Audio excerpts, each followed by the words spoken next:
Hey everyone, and welcome back to my channel. I know it has been a very long time since I last posted a video, and in fact it's been even longer since I've filmed. I went to Malaysia for 2 weeks. I took a 2-week break after that as well, so I've been away for a little bit. And on that note, I think for the past 2 weeks that I've been away, I've been away from kind of making YouTube videos and posting on social media, but I have been very present in thinking about what it is that I want to do and what it is that my plans are for the future and for the next coming year. And I think this video ties in really well with thinking about what our goals are for next year, which by the way is only 3 months and 2.5 weeks away from now. I'm going to be talking about how to prepare yourself for that new year, new me. Whether, like I said, you are waiting for 2020 to start something new, or whether you want to start right now, there does need to be a bit of a sort of run up to that. The same way that we don't simply achieve something overnight is the same way that goals and habits are not just formed overnight. So I've broken down 4 different sections of your life that you might want to think about, sort of like an adulting 101. First one is thinking about your finances, sort of trying to foresee the next couple of months financially. The second one is forming habits and how to form good habits to build towards that goal.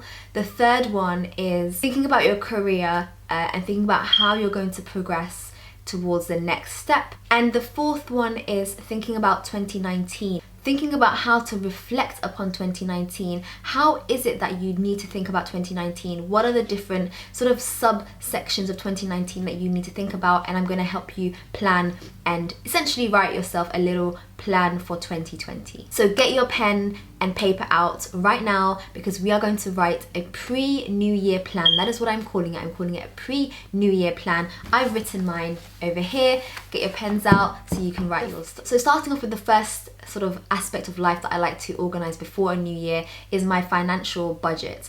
Around this time of year, I've spent a lot of money in the spring, leading up to the summer. In the summer, I just went to Malaysia, like I said, spent too much money. Now in this time of year, I tend not to go on holiday, so I don't really spend much money there. I don't really go shopping that much because I've got loads of sort of winter clothes that I just re-wear again. So in this season, I tend not to spend a lot of money, and I find that people tend not to spend too much during the next few months as well. And asking yourself whether you are saving enough every month.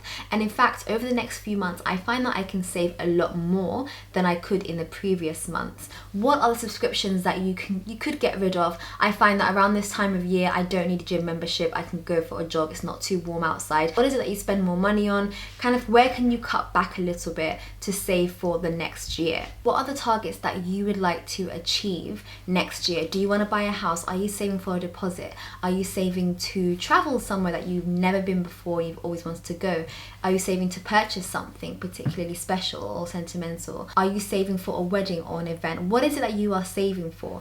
Know how much it is that you need to save and how much it is that you need to save per month, so that when you enter 2020, you're not trying to figure it out then. You already have your habits in place. Being financially stable is so important, and really does make life that much easier. Living paycheck to paycheck isn't the kind of life that anyone wants to lead. You don't want to have to think about the fact that it's payday and now I can spend money. That's not the kind of lifestyle that I would ever promote. The next thing is building habits towards your goal. Again, we don't just sit an exam and hope for the best. We revise for months and months and months. And I think building yourself towards a goal is very similar. We need to build habits towards a goal. Now I'm finished reading this book.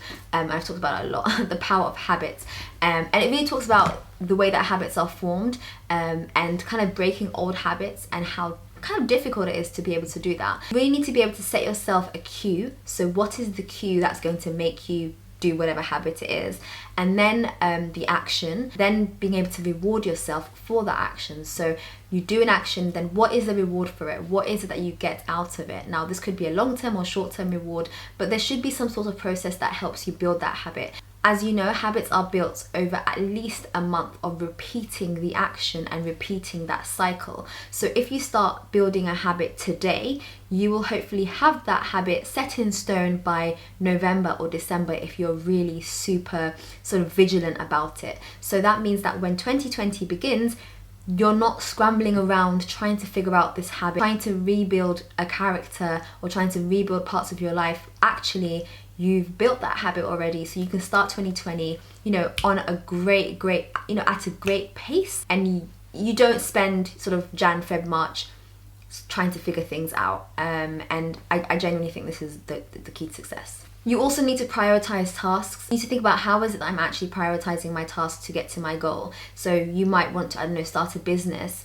What is it that you need to do before that? How are you prioritizing? There's no point of building a website before you have a product. There's no point of building a product before you know your audience, etc. A lack of correct prioritization actually is the downfall for most people when it comes to to-do lists and productivity. The third part of my life that I try to figure out around this time of year is career. So what is it that you're doing? So you probably have either just graduated, or you have just started a new academic year, just started uni, or you've been working for a few years, and you are at that time of year where things are starting, things are finishing, what's happening next? And it is really important to think about that, because even if you're starting your final year of university, you might think, oh, I've got a whole year, but actually applications for graduate schemes for next year start now or around Christmas. And do you know what it is that you want to do? Do you know what it is that you want to get into? So we're in the last quarter of the year essentially, and we're approaching the new year. So what is it that you could kind of try to figure out? Can you get some work experience somewhere? Can you speak to some people? LinkedIn is an amazing place to be able to find people to speak to from different, you know, companies or careers. Do you have a career office or career events at your university? Can you go to them? Can you check them out for next year? Because like I said, don't wait till May to graduate, or you know, till you're doing your final exams to try to secure something, because by that point not only are most job opportunities closed, but you're also in a stressful situation where you're trying to finish your exams, which are also very important. So do try to think about where you see yourself in the next 5 years. Ask yourself that question. Where do I see myself in the next 5 years? And how is what I do in the next 3 months, in the next 6 months going to impact that? And by thinking about it now, when you're still quite early in your final year or you're in your master's, it's still quite early, you still have time to do other things. There won't be that opportunity later on. And lastly, the last thing that I do when I'm setting myself up for a next year is reflecting on the current or the previous year. Mostly I just sit down with a pen and paper, or sometimes just with my thoughts, and I just think, what went well? What were the things that I did well this year? So for example, for me this year, I would say that I've executed a lot of things that you guys maybe haven't seen and haven't really talked about. This was the year of the execution. So I feel like everything that I've been thinking about last year, the year before, this is the year I said, okay, I'm gonna do it. And I did probably 3 or 4 new things that I've never done before in 2019. So that was what I feel like what went well, and I hope to continue that next year as well. And even better if. So what could you have done better?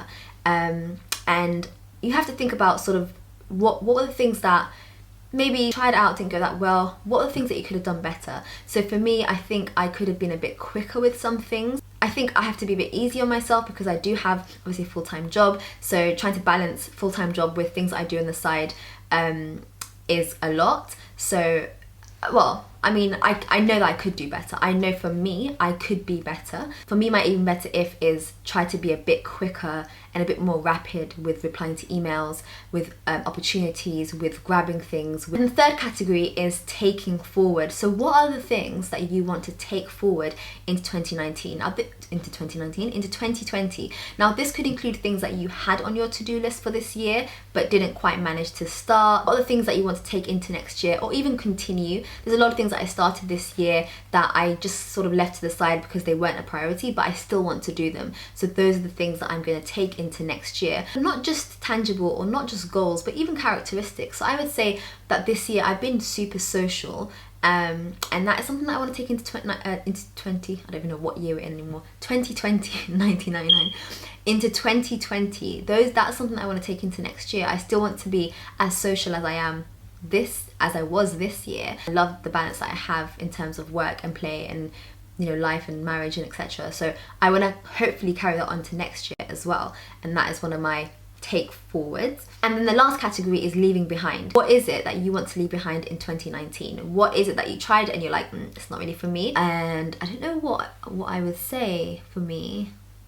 I don't know what I would say for me. I think for me, something like Instagram. I mean, I enjoy Instagram. I enjoyed Snapchat as well. But I think these are some platforms that they don't really benefit me in many ways. So for example, with Snapchat, I deleted that maybe 6 months ago, which is a huge step because I used to love Snapchat so much, but I just realized I don't really use it and it's a waste of my time, and I was just looking and following people that I don't really speak to on a regular basis. I mean, I used to speak to them years ago, but I just deleted it, so I'm not taking it forward. And I think just want to wrap this up by saying that growth comes from failure and comes from learning and reflecting upon those failures. No one's born perfect, no one's born with perfection.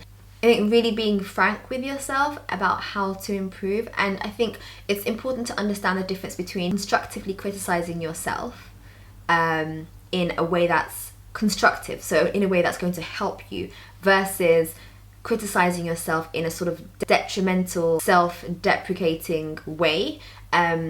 You know the difference. There's no, if I have a bad day, it's very easy for me to say, oh, you're so lazy, you're never going to get anything done, you're never going to be successful. That's one way of looking at it, and that's such a negative view, and that's not going to take you anywhere in life. Whereas the way to look at it is to say to yourself, all right, what didn't go well today? I spent too long watching YouTube videos, I didn't have a plan, I had no structure, I had no organization, nothing was prepared for me, that thus of course I'm not going to be able to work as productively and as efficiently. So what can I do better next time? And there's always a negative voice in your mind that tells you that you don't look good, you don't do well, you're not successful.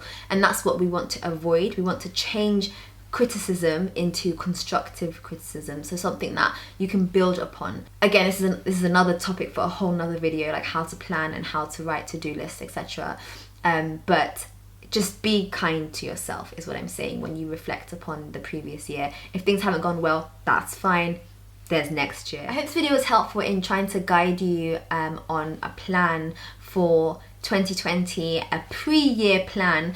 I'll be talking a bit more about planning your year closer to the new year, but I thought it'd be nice to kind of touch upon it now, because I don't think lots of people actually talk about planning for the new year before the new year. I see loads of new year, new me videos on the first day of January, but I think it's too late, to be honest. I think you need to start now, thinking, pondering upon it, reflecting, building habits, writing down your goals, in order to, when 2020 comes, when it's 1st of Jan, you can just get straight into it. There's no faffing around, and hopefully you can be more successful next year than you were in the previous year. Don't forget to leave me a comment and let me know what your goals are for 2020. What is it that you want to achieve, and how is it that you're going to get there? Hit subscribe to my channel, and I'll see you guys in my next video. Bye!